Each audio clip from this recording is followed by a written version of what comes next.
Bapak Ibu yang saya hormati, rekan-rekan semua yang ini luar biasa sampai 681 yang semua jenjang ini saya kira ya dari semua yang kemarin diceritain sama Pak Asep saya dari SD ada, dari SMP ada, dari SMA SMK itu yang luar biasa.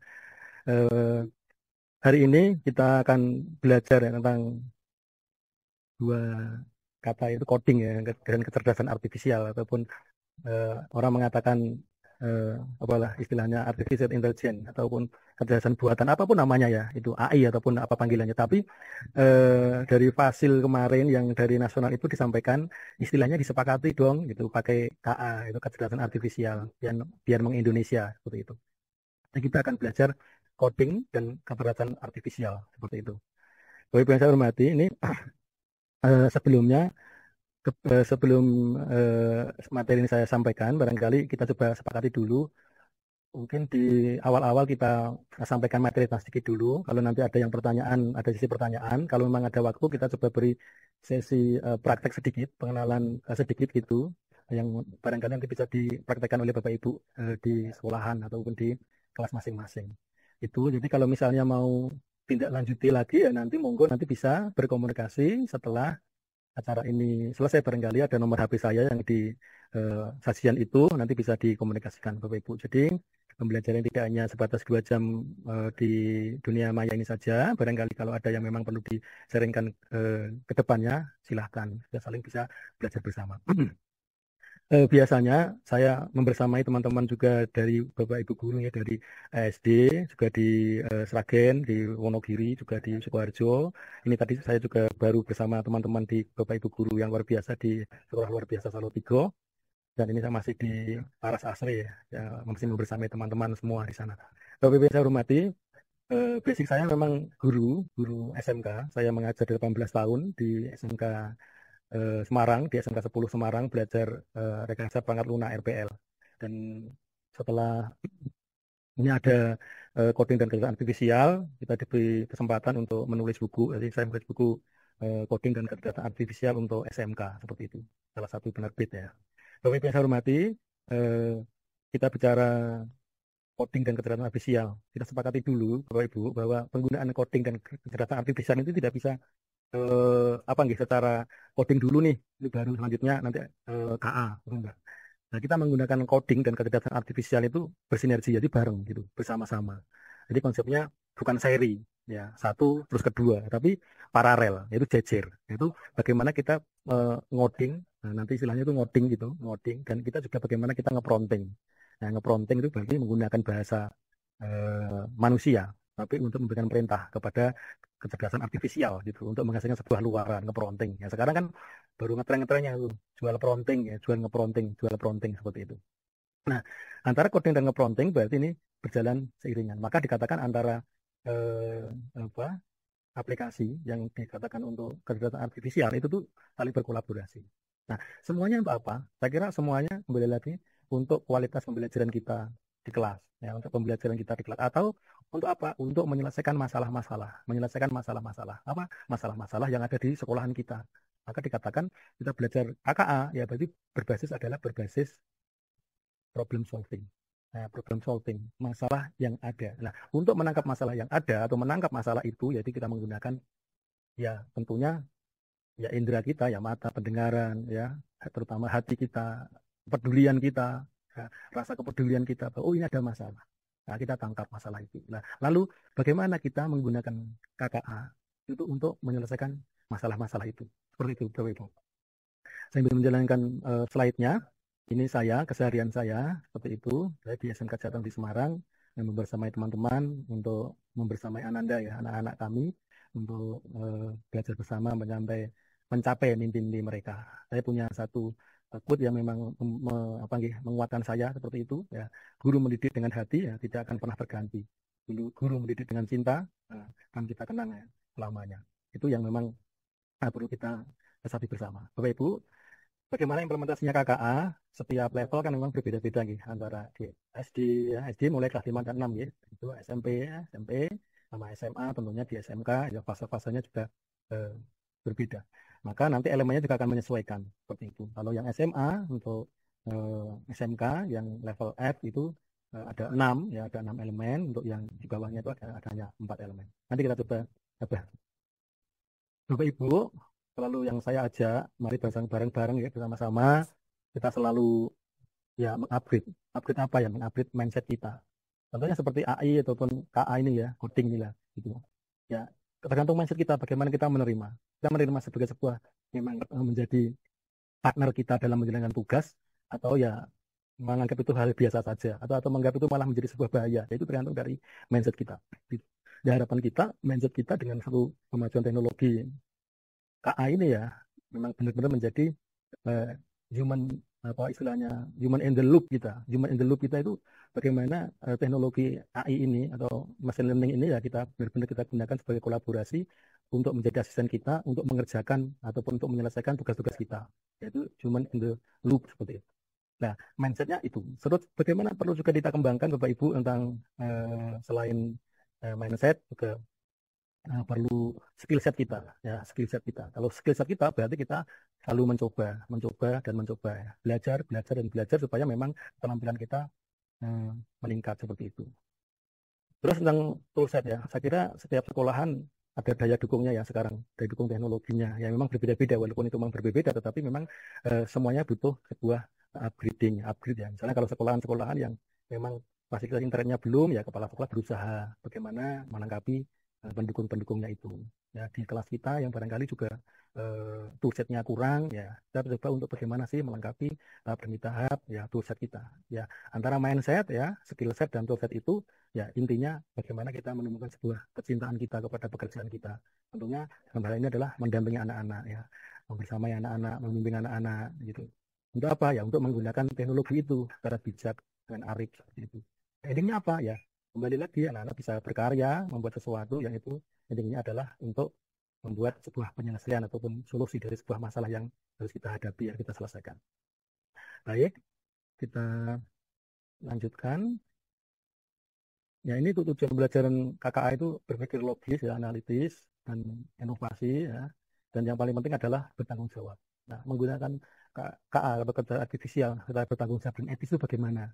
Ya, berarti nanti kita coba menggunakan KA itu ora istilahnya apa ya, nutup-nutupi. Nah, misalnya saya membuat contoh karikatur ya. Karikatur itu ya itu buatan saya. Ya, berarti saya tulis sih desain bayi ya saya buat menggunakan AI. Nggak masalah, itu kan memang saya buat pakai AI gitu. Nah, sebenarnya eh, hal-hal yang memang menjadi hal yang transparan bahwa kita menggunakan teknologi AI sebagai asisten kita sampaikan. Tetapi sekali lagi bukan itu hasil akhir, itu bukan menjadi satu hasil akhir. Apa yang kita dapatkan kita ambil, kita copy, paste, masukkan jadi hal akhir. Enggak, saya kira tidak demikian. Tapi melalui proses-proses yang memang ngeprontingnya deep, ngepronting deep itu apa? Ngepronting yang memang mendalam, ngepronting yang memang tujuannya untuk mendapatkan ide, mendapatkan sesuatu yang mau kita dapatkan. Dan hasil akhirnya adalah memang menjadi karya kita. Seperti itu. Lanjutnya Bapak Ibu, kita tadi sudah saya sampaikan ngoding dan ngepronting.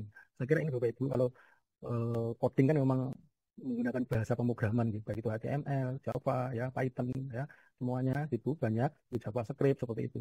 Membuat sebuah aplikasi ya seperti itu, dan idenya orang akan sangat-sangat pusing dengan coding itu. Maka coding itu pasti bikin pusing ketika kita belajar coding pasti pusing. Nah, kalau itu memang iya, kalau tanpa ada asisten. Nah, sekarang sudah ada banyak asisten sekarang.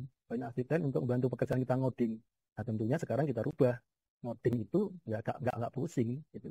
Nah, kita kalau ada pelatihan-pelatihan selalu sampaikan ngoding itu nggak pusing. Masa kita memang tahu cara menggunakannya, cara prosesnya, nanti kita coba tahap-tahap dilakukan. Seperti itu, Bapak Ibu. Nah, ada coding, ada ngoding. Nah, ngoding menulis sebuah perintah kepada komputer dengan bahasa pemrograman.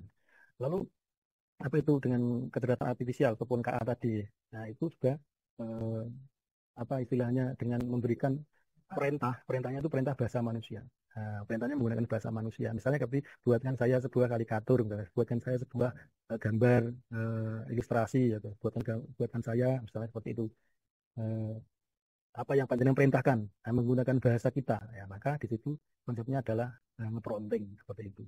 Kenapa kok bisa menggunakan bahasa manusia? Ya karena memang di dalam AI ataupun KA itu di dalamnya memang sudah ada natural ya, language processing-nya, sudah ada machine learning-nya, sudah ada apa language-nya. Jadi bahasa besar yang memang digunakan untuk menerjemahkan bahasa manusia itu sudah diolah menjadi bahasa komputer dan bisa dikerjakan oleh komputer dan akhirnya menghasilkan keluaran seperti itu.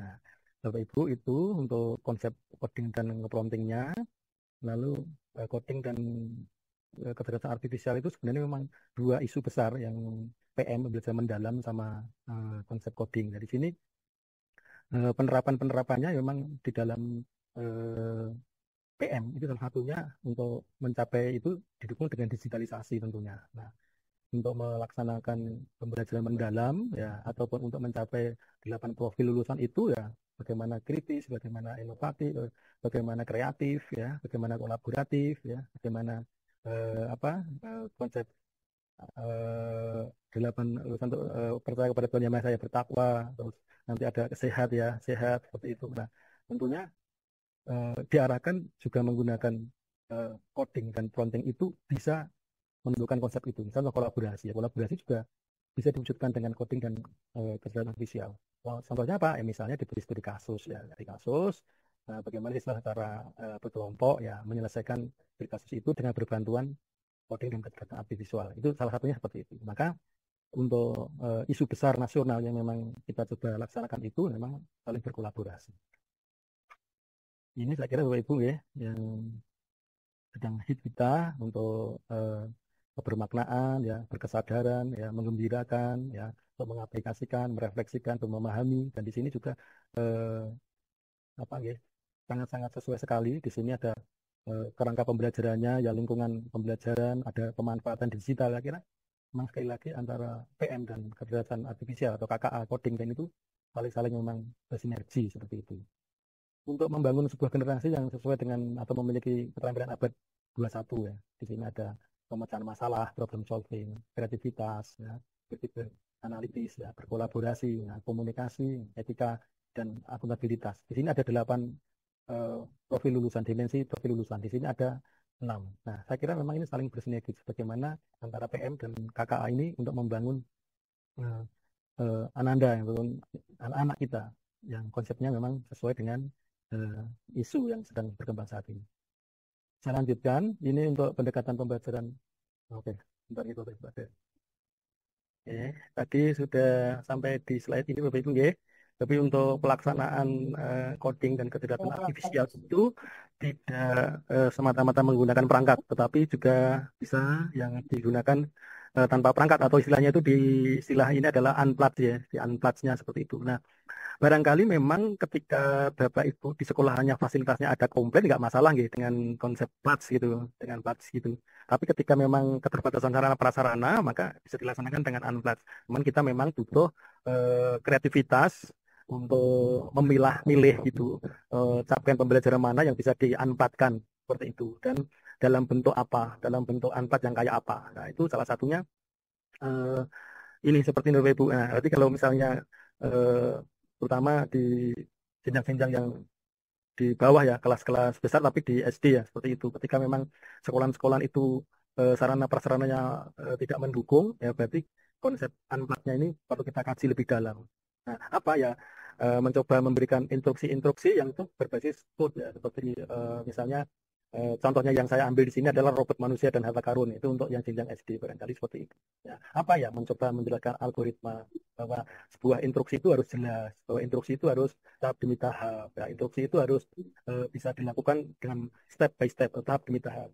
Ya, instruksi juga bisa diberikan instruksi bersyarat ya. Instruksi bersyarat itu instruksi yang istilahnya jika ini maka akan melaksanakan itu, jika itu maka akan dilaksanakan ini. Nah, itu juga istilah instruksi bersyarat. Ada juga ya instruksi yang akan dilakukan dengan algoritma yang ngeluping ya, terus menerus lah.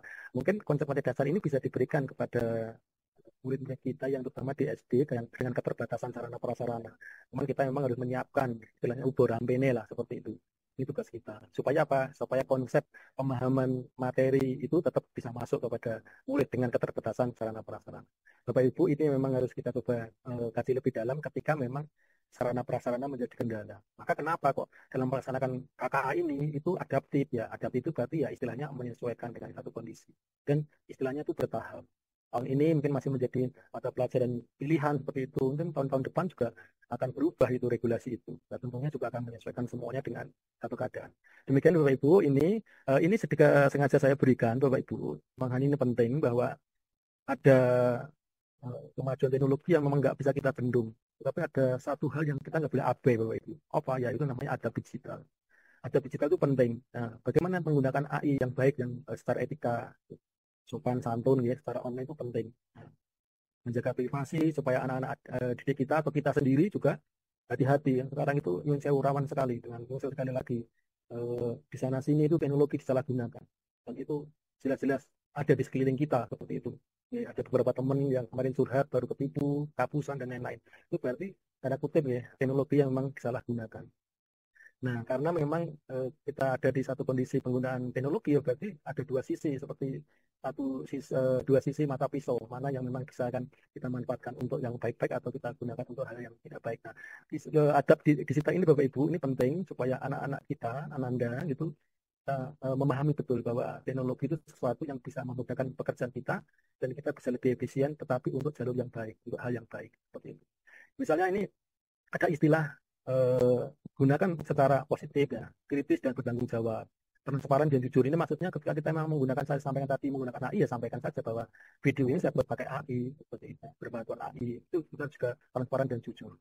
Bijaksana ya dalam pendidikan atau misalnya di dalam pendidikan memang sebenarnya konsepnya yang saya sekali lagi kalau penggunaan-penggunaan yang berbasis trial ya, berbasis uji coba, trial dan mencoba berbasis poin atau berbasis istilahnya kredit itu terus satu hilang habis dan lain-lain itu sebenarnya kalau di dunia pendidikan ya memang sah saja untuk dicoba seperti itu. Tapi kalau kita misalnya kita mencoba untuk ke dunia bisnis ya berarti kita mencoba untuk yang ikut yang pro atau yang istilahnya plus seperti itu. Nah ini juga sekali lagi ini perlu kita sikapi dan sampai nanti kita eh, kena sesuatu hal yang di belakangnya yang kurang baik tentunya. Nah Bapak Ibu sekali lagi kalau saya selalu mengadakan pelatihan yang sifatnya untuk membuat sebuah karya itu ya saya berikan kesepakatan nanti kalau karya yang kita buat ya untuk hal yang baik. Kalau digunakan untuk hal yang tidak baik ya di luar istilahnya narasumbernya juga ya ikut-ikut. Karena kemarin saya beberapa kali eh, kena komplain gitu. Guruku mbak ajarin ini ya ternyata itu akhirnya gue gawe ini gitu. Gue kayak gini tentang gawe kalikator kepala sekolah. Sebenarnya saya tidak ngajari gawe kalikator kepala sekolah gitu. Tapi yang ini digunakan untuk membuat kalikator kepala sekolah. Nah, seperti itu. Soalnya berarti ini di luar tanggung jawab narasumber. Nah, seperti itu Bapak Ibu, misalnya sadarkan jejak digital nih, bahwa anak-anak itu kita harus sadar bahwa kembali lagi eh, artefak itu hati-hati bahwa kita menggunakan teknologi di dunia teknologi ini ataupun tercatat semua ada artefaknya maka selalu kita coba berikan kepada mereka ayo kita berbuat sesuatu yang baik ya satu karya yang baik ya. Satu karya yang baik nanti insya Allah artefak itu akan tercatat bahwa kita pernah berbuat sesuatu yang baik tentunya. Nah kita bicara apa citizen well-being ini penting. Anu Bapak Ibu mencermati konsep yang kecerdasan artifisial yang dari pusat ya itu selalu mengatakan digital well-being itu penting ya bahwa kita itu butuh kesejahteraan fisik dan kesehatan itu penting ekonomi ya kesejahteraan ekonomi ya, kesejahteraan sosial kesejahteraan lingkungan ya kesejahteraan subjektif well-being itu juga penting kenapa ini ya jadi kenapa kaitannya dengan coding dan kesejahteraan artifisial iya ketika kita menggunakan satu teknologi itu ya sejahtera itu penting gitu nah untuk kita sekarang satu kata ya jadi guna kayak hal yang tidak baik. Nah, itu maksudnya. Ini kompas pembelajaran ini juga penting Bapak Ibu bahwa dalam membangun menggunakan teknologi KKA ini kompas pembelajaran ini menjadi satu acuan kita gitu. Nanti bagaimana kalau misalnya mau dikembangkan lagi, monggo nanti dilanjuti lagi. Mungkin bisa tanya ke Gemini ya pada apa di preset gitu. Citizen building itu apa? Kompas pembelajaran itu apa? Ada digital itu apa? Kalau misalnya kita mau mendalami sesuatu menggunakan deep research di Gemini. Nah, itu juga bisa dipraktekkan nanti barangkali. Oke, ini panduan menggunakan kecerdasan artifisial, Bapak Ibu. Ya, jadi AI itu memang sebagai alat bantu, bukan pengganti. Ya. Terus memeriksa kebenaran bahwa yang disampaikan atau luaran dari prompt kita masukan terus diproses oleh AI ataupun KA terus memberikan sebuah keluaran itu tidak semuanya itu betul. Maka dibutuhkan benar-benar kita mencoba untuk ini benar apa enggak. Maka Bapak Ibu ngepronting itu tidak hanya sekali gitu. Ngepronting itu tidak cuma sekali ngepronting selesai terus copy paste selesai enggak itu salah. Maka Bapak Ibu sekali lagi ada yang pernyataan yang mengatakan diajari KA kerja artifisial anak-anak jadi nggak kreatif. Nah, itu sebenarnya tergantung dari bagaimana cara menggunakannya. Gitu. Ketika kita menggunakannya benar-benar menjadi istilahnya tanda kutip bukan pembantu lagi, tetapi itu utama, menjadi utamanya, justru kita tidak akan kreatif. Gitu. Tapi kalau kita sadar bahwa kecerdasan artifisial ini adalah benar-benar asisten kita, alat istilahnya yang membantu kita, maka kita akan menggunakannya dengan baik. Maka ngepromptingnya itu tidak hanya sekali. Nah, itu ada namanya interaktif prompting. Interaktif prompting itu ketika kita memberikan sebuah prompting itu ada percakapan. Di situ akan diberi jawaban oleh AI. Apakah permintaan Anda seperti ini? Nah, kita akan jawab oh, iya. Nah, kalau iya, kalau tidak berarti update. Diberi lagi prompting update, update, ganti ke anunya. Perbaikannya apa? Berikan lagi perintahnya. Akan keluaran lagi, keluaran dilihat lagi. Demikian seterusnya. Bahkan saya pernah mencoba ketika Canva itu saya bisa sampai 60 kali nge-prompting untuk Canva, untuk menghasilkan sebuah aplikasi yang saya ingin buat seperti itu. Ketika sudah 57 kali prompting saya, Canva akan mengatakan Anda luar biasa. Sudah menggunakan 57 strip 60.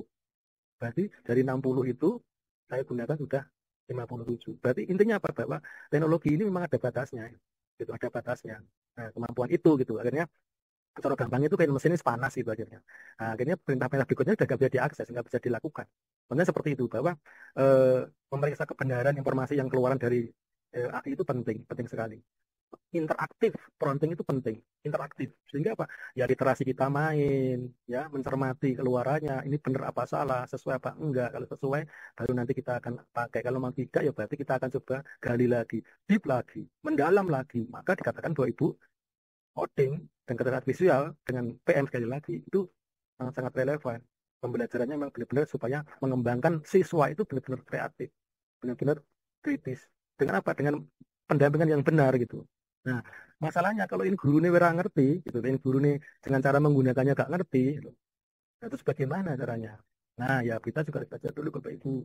Ya, bagaimana sih menggunakan asisten kita itu bisa menimbulkan atau menumbuhkan kreativitasnya. Bagaimana sih asisten kita atau AI ini kita gunakan untuk anak-anak itu bisa berkolaborasi, anak-anak itu bisa kritis, anak-anak itu bisa apa seperti yang ada di 8 profil Lusa itu. Ya, muncul kewargaannya, muncul kesehatannya. Contoh kan kalau bicara kesehatan seperti ini Bapak Ibu misalnya. Coba kamu cari data jumlah siswa New Seoul ya yang obesitas itu berapa? Loh, kenapa hal yang iya ini kepedulian kan Bapak Ibu. Contoh, misal sekali lagi, kalau kita lihat pandangan kita, anak-anak sekarang itu banyak obesitas, gendut-gendut. Ya, kenapa? Ya, misal sekali lagi, kurangnya bergerak karena dia menggunakan sesuatu yang hanya diam.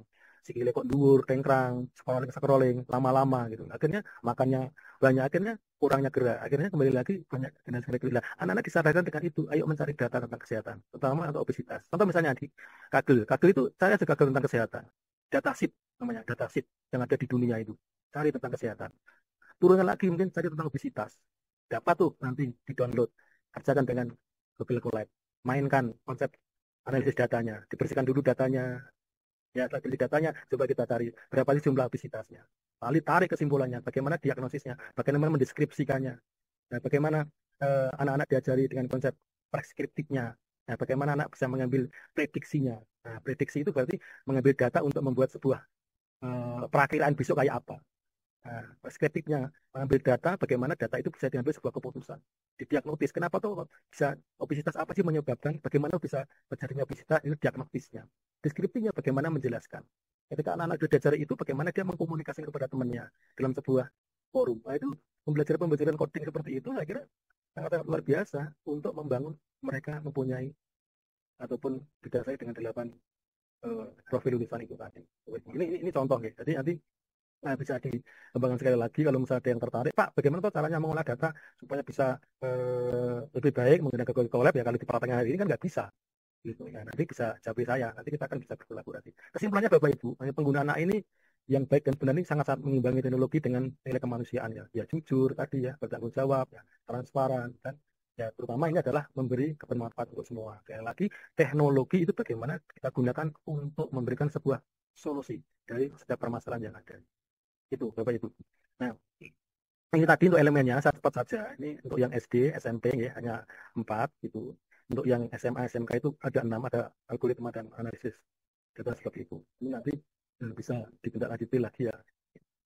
Ini 4 pilar disiplin berpikir komputasional yang mendasari. Jadi untuk memecahkan masalah Bapak Ibu, anak-anak itu diajari dengan istilahnya berpikir komputasional. Pilarnya 4, dekomputasi, abstraksi, pengelolaan pola, dan algoritma.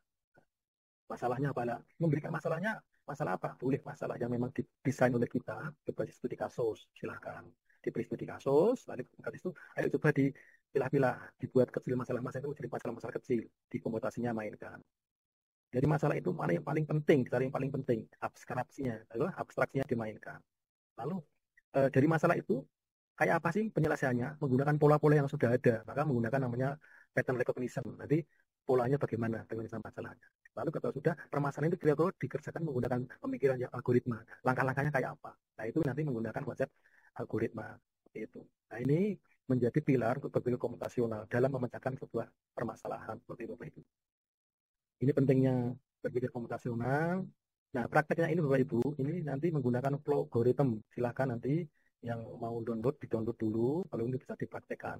Nah, bisa dipraktekkan.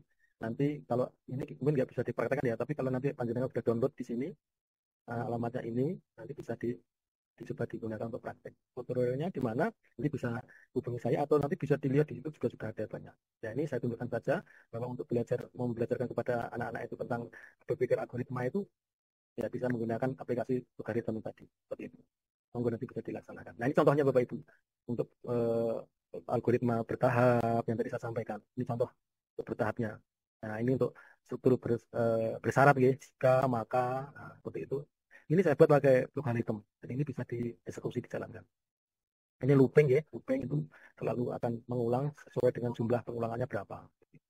Bapak Ibu, ini untuk yang teman-teman SD, ya, SMP, ini masih menggunakan ini masih oke, karena ini kita aja belajar coding block. Nah, ini silakan alamat-alamat ini dicoba. Ini menurut saya untuk script ini memang kodenya coding block ya. Tapi bisa juga diterapkan di SMA kalau menurut saya. Saya kemarin SMK juga pakai salah satunya pakai script itu apa? Untuk tantangan yang memang lebih kompleks. Nah, misalnya membuat game sampah tetapi berlevel. Nah, levelnya level sampai 5 level. Nah, itu bagaimana menggunakan script itu bisa. Untuk apa? Karena kita sadar bahwa coding dan grafik design ini tidak hanya jurusan komputer saja. Ini semua sekolahan dan menggunakan. Jadi non IT. Nah, untuk non IT ini, untuk bagi teman-teman yang berbasis IT ini hal yang gampang. Oh, gampang itu Pak yang ini. Iya, tapi kalau untuk sekolah-sekolah yang sekali lagi non IT gitu, guru-guru yang non IT ini suatu yang perlu dicoba. Untuk apa sebenarnya? Ya untuk menumbuhkan konsep logika. Ini seperti ini Bapak Ibu. Sekarang nanti bisa dicoba Loki, ini juga dicoba bisa ya, Tinker. Jadi ini tidak promo gitu, tapi ya saya pernah belajar ini dan mencoba ini saya kira bisa untuk belajar untuk mendasari gitu supaya logika kita memang bisa eh, terasa seperti itu. Ini yang coding script barangkali yang memang mau mengembangkan coding script saya kira ini bisa ya menggunakan Canva.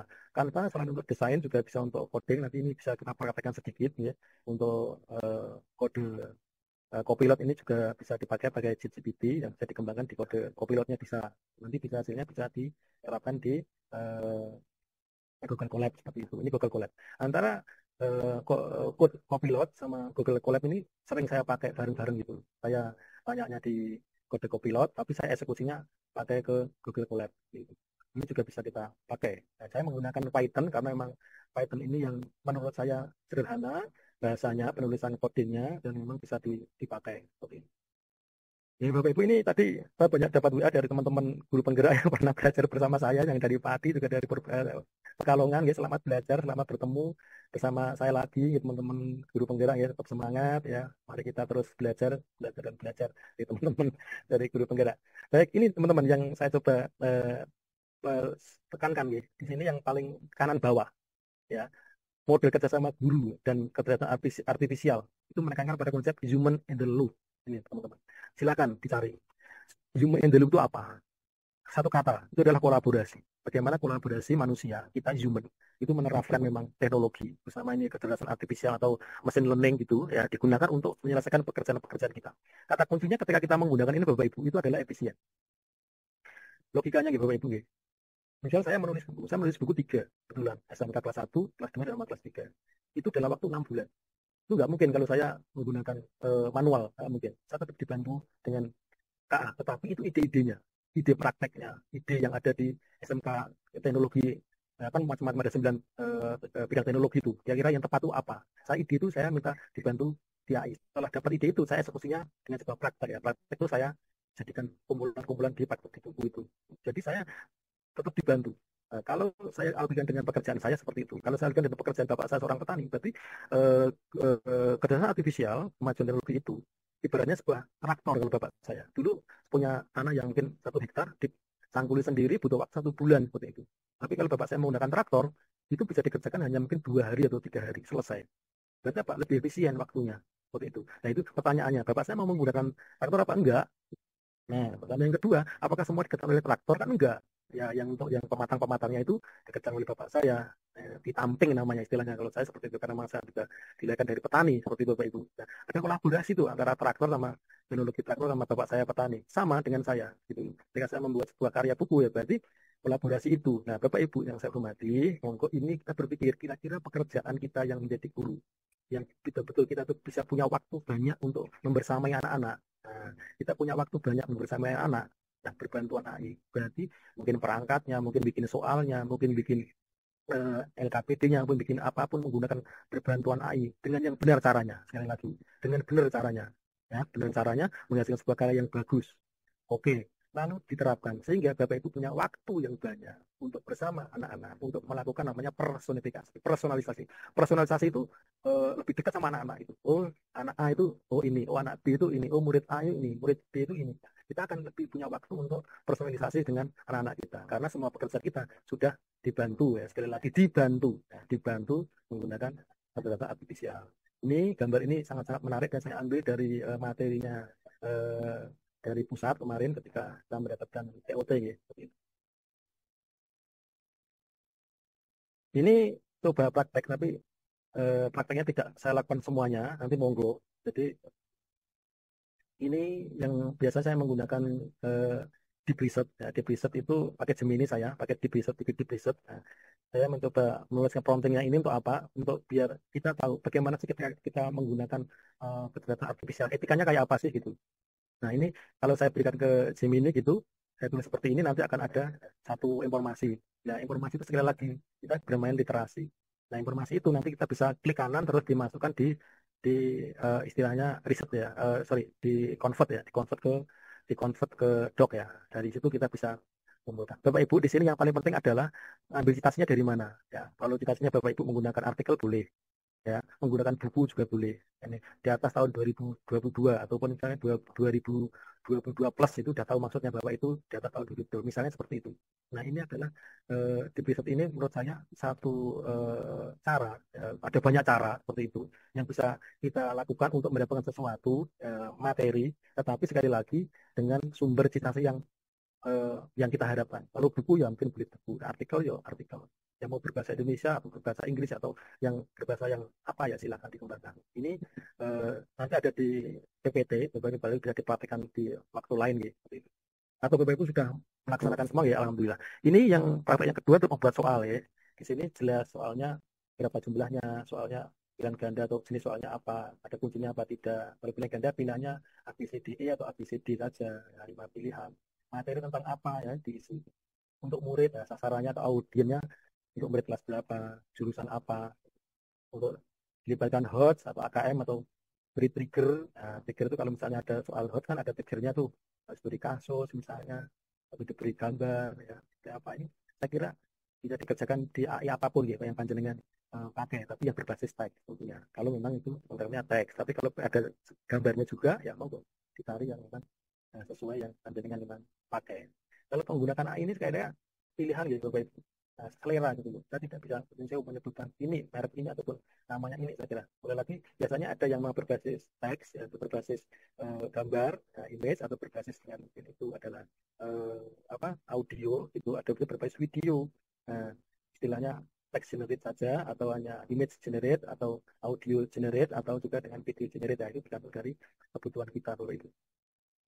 Ini contohnya juga bisa menggunakan praktek membuat apa nggih teka-teki silang seperti itu. Nanti dibuatnya pakai contohnya nggih dengan ada ChatGPT seperti ini soalnya habis soalnya ini berhasil dibuat di link ini. Linknya nanti ini ada di sini nanti kalau misalnya mau dicoba. Nah di situ nanti akan dibuatkan bentuk dan formasi dari teka-teki silang.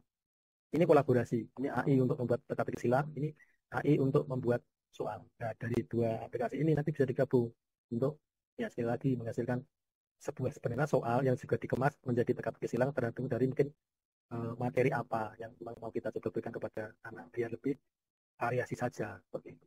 Nah, ini juga eh, karikatur ini salah tulis ya. Karikatur bisa dipakai nanti. Karikatur ini penting kenapa? Karena juga sebenarnya karikatur itu menyampaikan pesan. Pesannya apa sih? Ini namanya apa? Double double speed ya. Speed double ini apa yang mau disampaikan. Jadi kalau karikatur ini sebenarnya eh, sebuah media saja untuk menyampaikan sebuah pesan. Tentunya pesan yang baik tentunya. Yang baik. Tapi jangan sampai yang sebaliknya gitu. Ini yang harus kita harapkan. Terus berikutnya lagi ini di ChatGPT itu ada bagian ChatGPT itu diklik bagian GPT-S ini ya atau GPT saja itu memang explore ya nanti akan dipilih comic book maker GPT. Nah di sini bisa dipakai untuk membuat komik dengan kalau saya pernah coba ini 20 halaman tapi setelah bertahap. Jadi ketika kita sudah tuliskan promptingnya seperti ini contoh saja ini seperti itu ini hasil yang pernah dibuat memang seperti ini. Nah nanti komiknya seperti ini yang pernah saya buat dulu. Nah, ini kalau misalnya untuk teman-teman yang di SD ya, atau yang kelas rendah itu, yang maksudnya SD tapi kelas 3 ya, 5, 6 itu, ini saya kira untuk membangun literasi, ini cocok nih anak-anak itu diberi tantangan, ayo membaca, tapi membaca mungkin 5 paragraf atau 1 paragraf ya, dengan komik yang kita buat, dengan storyboard yang memang sudah ada, saya kira akan lebih menarik seperti itu. Anak-anak berliterasi tapi literasi dengan menyenangkan. Nah, tentunya ketika sudah membaca itu ditarik nanti. Coba apa yang kamu baca tadi, coba ceritakan. Nah, gantian gitu. Itu juga sangat-sangat bagus betul itu. Ini untuk komik nanti bisa dicoba. Terus ini untuk Canva Bapak Ibu. Ini Canva itu sebenarnya bisa untuk ke apa gitu, untuk ke desain, tetapi ada Canva untuk coding ya. Berarti ada buka canva.com, lalu dipilih AI Canva, lalu dipilih kode saya, lalu prompt ini, nah ini coba diberikan. Nanti apa hasilnya? Nah kalau memang sudah sesuai ya kita pakai. Kalau memang belum sesuai, coba lagi promptingnya, diperbaiki lagi, diupdate lagi sampai yang seperti yang diharapkan. Seperti itu. Ini sedikit pendalaman menggunakan Canva. Ini saya membuat sebuah imajinasi gitu. Saya ingin membuat sebuah game edukasi gitu untuk lingkungan 5R gitu. Jadi saya beri eh, masukkan nama dulu pemainnya, ada petunjuk permainannya, ada apa ini penjelasan levelnya. Bayangan saya level 1 akan langsung tampil, level 2 itu 2 dan seterusnya itu akan terkunci. Level 1 ini ketika sudah dikerjakan atau anak sudah melakukan ini baru akan membuka level kedua. Nah, seperti itu imajinasi saya. Imajinasi itu saya masukkan ke dalam promptingnya seperti ini gitu. Nah, hasilnya bisa dibuat seperti ini. Nah, Ibu. Jadi postingnya sudah ada ya, kita diberi nama My Canva seperti itu, My Sheet itu. Nah, saya beri nama tim edukasi seperti itu, saya berikan nama nama saya misalnya gitu. Nah, terus ini petunjuknya kayak apa sih? Ya, dibaca dulu petunjuknya sebelum main. Ya, bagaimana bicara levelnya ini level 1 apa, 2 apa, 3 apa sampai 5 sudah paham, ya baru mulai bermain. Ini kalau belum ada namanya tidak bisa dipakai untuk mulai bermain. Kalau sudah ada, tapi ada namanya. Di sini juga saya berikan dibuat oleh siapa. Ini saya kira juga memang kita prefer saja ini kita buat pakai menggunakan Canva, bantuan Canva seperti itu. Nah nah ini terus di sampai level berikutnya sampai seterusnya. Ini tidak seterusnya. Nah itu. Ini nanti bisa dicoba ya praktekkan. Terus pengalaman yang kedua, saya ini membuat ini, saya kira apa media pembelajaran interaktif nih, terutama untuk studi kasus. Jadi karena kita berbasis problem solving ya, bahwa KKN itu kan melatih anak bisa menyelesaikan sebuah masalah gitu. Nah, masalah itu bisa saya buat di dalam bentuk namanya kartu ya, kartu studi kasus namanya KSK namanya, kartu studi kasus. Saya punya 10, 15 soal gitu. Saya buat seperti itu. Ini kalau misalnya penerapannya seperti ini. Nah, itu. Nah, jadi nah ini saya bermainnya. Saya akan memilih kartu itu secara acak nanti gitu. Ya, lalu saya akan baca cermati, lalu setelah kasusnya tahu saya akan memberikan sebuah solusinya kayak apa gitu. Nah, solusinya coba akan kita nilainya berapa? solusi yang apa? Solusi yang kita berikan. Nah, itu terus ketika sudah masuk nanti akan masuk ke kasus yang kedua dan seterusnya. Seperti itu. Nah, seperti ini Bapak Ibu. Nah, ini saya bikin tampilannya seperti ini. Nah, kartu studi kasus. Ini satu. Nah, ini kasusnya. Lalu solusinya kayak apa ini? Nah, saya ini nulis di sini studi kasusnya. Dan ini saya harus memberikan eh, 20 kata minimal. Kalau saya belum 20 kata, dia nggak akan bisa. Solusinya ini nggak akan bisa kelihatan. Dia masih merah. Tapi ketika saya memberikan eh, 20, 20 ini, 20 kata, matematik ini misalnya, seperti itu, dia ini otomatis otomatis akan bisa dilihat solusinya. Tuh, solusinya kayak apa? Nah, ini solusinya kayak gini. Nah, saya fungsional. Nah, kartu berikutnya. Tuh. Nah, seterusnya. Sampai ini ada berapa? Ada 15 saya buat kartunya berbasis studi kasus. Ini salah satu aplikasi yang bisa dipakai dengan Canva tapi menggunakan coding seperti itu. Ini terus ada lagi yang nah, sebenarnya ada pendalaman berikutnya, tapi ini butuh memang ekstra Bapak Ibu. Jadi ini membuat sistem aplikasi absen, tapi bisa menggunakan Canva, tapi ini berbasis ini database. Jadi ada Canva coding, terkoneksi database dengan Google Sheet. Nanti kita membuat sebuah aplikasi dan hasil dari aplikasi itu datanya bisa masuk ke datasheet yang ada di kita yang sudah kita buat. Nah, Bapak Ibu, untuk semuanya ini nanti monggo dicoba semuanya. Ini juga eh, travel plan pro ya. Ini saya buat. Kalau ini saya mencoba untuk apakah di Canva itu bisa sih menggunakan berbasis konsep real time gitu, real time. Ternyata ini bisa. Nah, ini juga sudah bisa dan hasil ini promnya ada nanti bisa dicoba. Dan hasilnya ini juga ada yang di bawah ini kalau misalnya mau dicoba nanti bisa dipakai. Bapak Ibu, semuanya saya berikan. Nanti monggo sekali lagi prompting jangan hanya sekali. Prompting itu penerapannya satu kata jeru. Gitu. Jeru pembelajaran mendalam kan jeru toh gitu, berarti dijeru. Oke, nah promptingnya itu jeru gitu loh, sesuai dengan keinginan kita. Jadi nggak cuma sekali prompting terus selesai, enggak gitu. Kalau gitu memang ya kreatif kita coba itu prompting ya benar-benar interaktif sampai memang apa yang kita harapkan itu imajinasi kita ada realisasinya, ada terrealisasi. Nah itu selesai sehingga konsep nge-prompting dan ngoding itu, nah itu eh, istilahnya berjalan bersinergi. Itu yang mungkin bisa saya sampaikan karena ini kalau diperhatikan waktunya nggak cukup ya. Ini saya berikan semua nanti monggo. Kalau mau dicoba silahkan Bapak Ibu. Prakteknya ini banyak, ini sampai materi ini saya berikan.